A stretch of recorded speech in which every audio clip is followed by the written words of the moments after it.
सवाल और मेरे से पूछा जा रहा है कि सर मैंने किसी की जमानत दी थी और वो व्यक्ति अब कोर्ट में नहीं आ रहा है।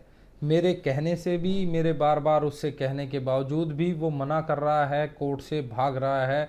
और अगर वो नहीं आया, वो कोर्ट में नहीं गया, तो क्या मेरे खिलाफ हो सकता है? क्योंकि मैंने उसकी जमानती यानी जाने के लिए उसकी गारंटी दे रखी है। तो देखिए, सबसे पहले तो मैं आपको बताना चाह रहा हूँ, अगर आपने किसी की ज़मानत दी है तो उसको कोर्ट के समक्ष पेश करना आपकी जिम्मेवारी है। लेकिन सिचुएशन ऐसी आ गई है कि आपने किसी गलत व्यक्ति की ज़मानत दे दी है, या आप इस ऐसे चक्कर में फंस गए हैं, या किसी भी प्रकार से आपने ज़मानत दे दी है और अब वो व्यक्ति नहीं आ रहा है कोर्ट में। तो देखिए, यहाँ पर आपको घबराने की बिल्कुल ज़रूरत नहीं है, आपको परेशान होने की ज़रूरत बिल्कुल नहीं है। जैसे ही वो व्यक्ति कोर्ट में नहीं जाएगा तो उस व्यक्ति की बेल कैंसल हो जाएगी। कैंसल होने के बाद आपको, जो आप उस केस में श्योरिटी हैं यानी जमानती हैं, आपको नोटिस आएगा कोर्ट की तरफ से कि इस व्यक्ति की आपने जमानत दी थी और ये व्यक्ति जो है नहीं आया है, इसकी जमानत खारिज हो गई है, आप कोर्ट के समक्ष आएँ, इसको पेश करें, आपको क्या कहना है।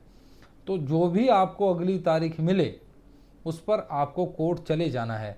अगर आप इस बारे में श्योर हैं कि आपको लगता है कि वो व्यक्ति अब नहीं आएगा, तो आप कोर्ट के समक्ष जाकर ये स्पष्ट बता सकते हैं कि सर वो जो व्यक्ति है नहीं आ पाएगा, ठीक है। और मैंने जानबूझकर ये गलती नहीं की है, मुझे बेला फुसला कर लाया गया था या मेरा जानकार था, अब वो मेरी बात नहीं मान रहा है तो मुझे माफ़ किया जाए। आप माफ़ी की वहाँ पर अपील करें।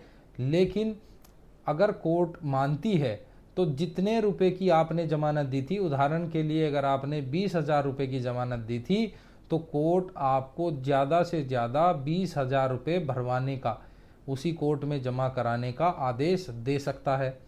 अगर आप निवेदन करेंगे, माफ़ी याचना करेंगे कि सर मुझे माफ़ कर दें, वो ये मेरे से गलती हो गई, तो हो सकता है कि 20,000 में से कोर्ट 50% माफ़ कर दे, आपसे 10,000 भरवाएं। लेकिन साफ शब्दों में बताऊं तो आपको टेंशन लेने की ज़रूरत नहीं है, किसी भी प्रकार की आपको सज़ा नहीं होगी। सिर्फ आपने जितने रुपए की ज़मानत ली है उतने रुपए आपको भरने पड़ सकते हैं। ऐसी लीगल अपडेट्स के लिए मेरे चैनल को सब्सक्राइब जरूर करें। जय हिंद, जय भारत।